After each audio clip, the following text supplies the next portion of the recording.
You could live life right now. Let that determine what you do and say and think.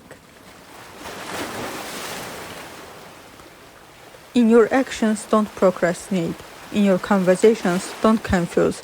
In your thoughts, don't wander. In your soul, don't be passive or aggressive. In your life, don't be all about business.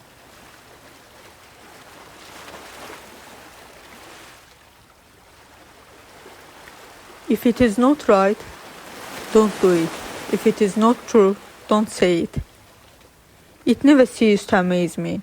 We all love ourselves more than other people, but care more about their opinion than our one. You have power over your mind, not outside events. To live a good life. We have the potential for it if we learn to be indifferent to what makes no difference. When you arise in the morning, think of what a precious privilege it is to be alive, to breathe, to sing, to enjoy, to love. To the wise, life is a problem. To the fool, a solution.